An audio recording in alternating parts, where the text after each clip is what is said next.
Playbook for Performance, the official podcast of Shauna Corden, the Joan of Arc for corporate healing and performance. Join the quest to make work fun again by preparing leadership for engaging workplaces. And now, your host.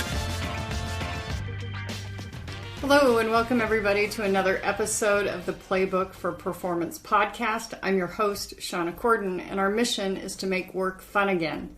You may not know, but this podcast is also available on our YouTube channel, Shauna Corden. So feel free to jump over there and check us out. This month, our theme is about quiet quitting, polarization, and tips for our HR community. And today, specifically, we're going to be talking about 10 ways that polarization emerges. So where does it come from? How did we go from a society that's like, let's all agree to disagree and we'll still play cornhole and root for the same team and whatever it might be, to this, we are never ever getting back together. And that Taylor Swift theme song has been going through my head over and over again as I'm writing this book, because that's what I'm hearing over and over again from people. So where did this come from? Well, in my research, this is what we see. We have biases that are unexamined. So we all have biases. We've grown up with them. Some are good. They serve us well. Some are not so good. So some of these biases say, hey, I should not park my car in a dark parking lot at night and walk out there by myself, because we've heard stories that say the way to keep myself safe is to park in a lighted area, walk with others, etc. Right? That's what the data has proven to ourselves. Okay? But there's other biases that we may have that really support us. Like, one of my biases is I value hard work. But it does get me in trouble sometimes when I think, oh, if I'm not working, then this may not be valuable. Okay? So we really have to examine all our biases and really inventory those things and understand where we're coming from as we approach any situation. The second way that it emerges is decision fatigue. When we have to make decisions over and over again, we get tired. And so our brain wants to simplify. Probably 80% of our behavior in any given day is habitual. So if you think about the way that you take a shower, you probably do the exact same things in a routine. You may wet yourself, you may apply your shampoo, then you soap up while the shampoo is working, then you rinse your hair, you rinse your body, you put in conditioner, and so on. You probably have the same routine. And this is very supportive of us when we have habits and routines like that, because it means our brains are freed up to work on other things. And lots of you have had that experience where you had this brilliant idea in the shower, or perhaps driving a car, where you're sort of on autopilot with all the stuff that's going on around you. Okay? So when we have to make too many decisions, we try to simplify and create some certainty, and then we just get into sort of stereotyping, for lack of a better term. The third way it comes up is poor resilience and self-care. So when we examine organizations' success in change, there are three things that really make a difference. One is leadership, the second is communication, and the third is employee resilience. Do they have what we call hygiene in coaching? So are they getting good sleep, good nutrition? Are they exercising? Are they well hydrated, etc.? All of those things build our resilience. If you think about the last time that you got sick, you were probably run down.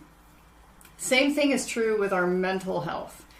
If we're in a situation where we are overtaxed, we have a lot of anxiety, we have a lot of ambiguity, then we may get into a situation where we are susceptible.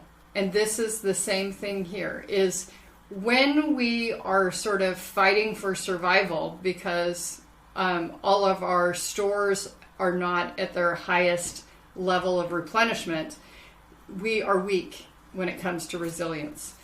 And so it's easier to just make a statement or copy someone else's theory or repeat something you heard in the news because you don't have enough bandwidth to think or take care of yourself well.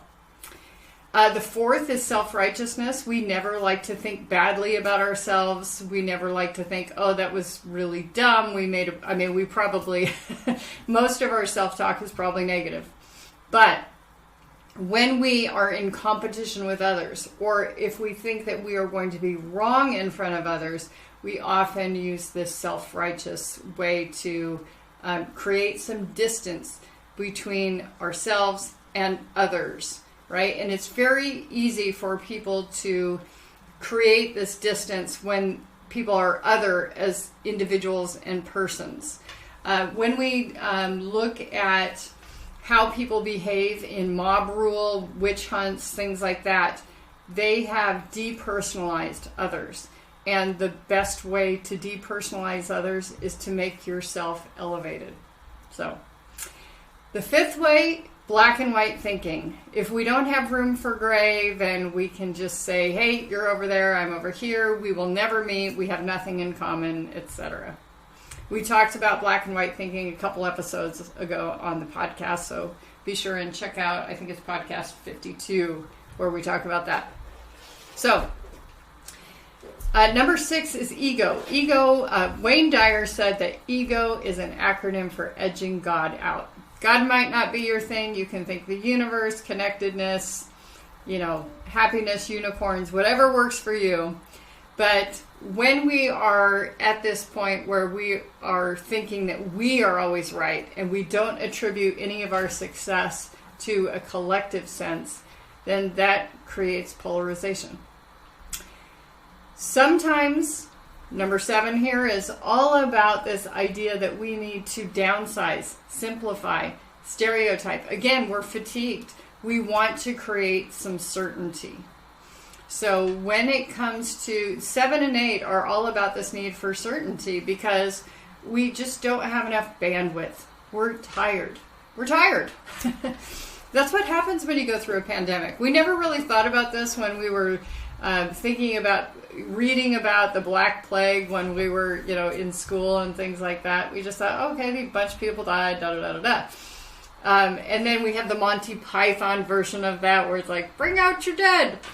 But this need for certainty is huge. There are very few human needs beyond that air, water, food, shelter, procreation, etc.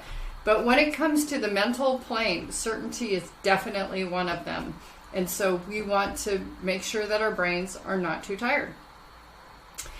Number 9 is judgment. So I've talked about this many times in the podcast. If you are a client of mine, you have heard me say this many, many times. When it comes to the continuum, when judgment is over here, curiosity is way, way, way, way, way over here. They are polar opposites. And when we are in judgment, we are depersonalizing others. We are making ourselves better. We are saying that we are right. And so this is how it comes up. And then finally, our last way that polarization emerges is a lack of self-confidence or self-esteem. Now, remember when it comes to self-esteem, the number one way that we build self-esteem is to keep our commitments to ourselves.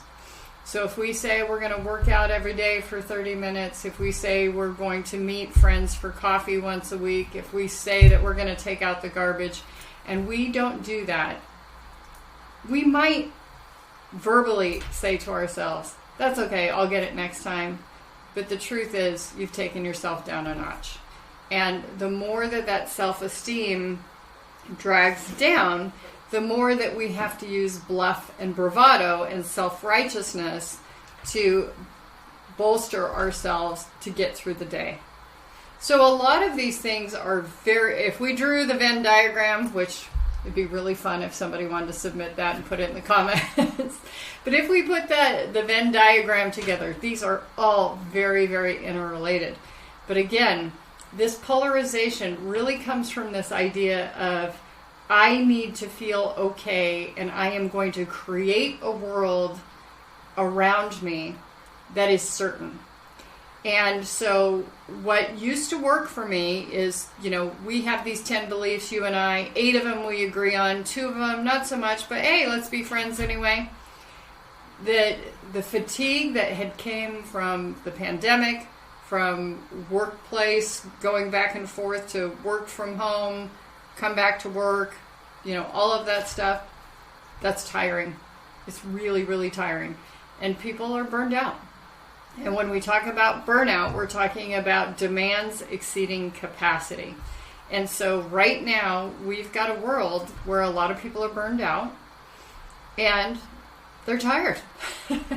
And these things really drive polarization. So if I can help you, if I can help your team review and self-evaluate as an exercise, we can do this as a lunch and learn. It can be a half-day workshop, a full-day workshop.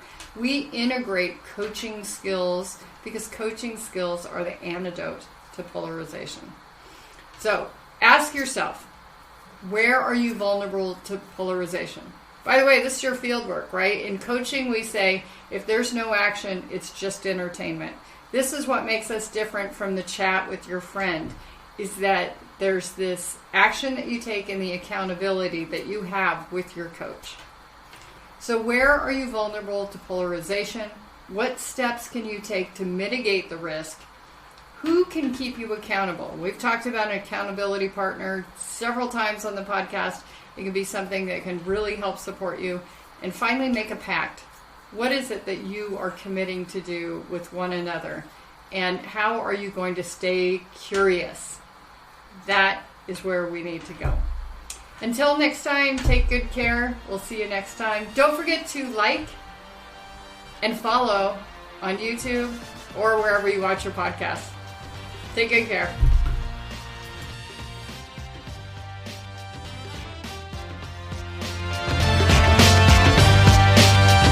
Thank you for listening to Playbook for Performance. To learn more about Shauna Corden, her consulting programs and tools, please visit her website at shaunacorden.com and follow us on social media at Shauna Corden.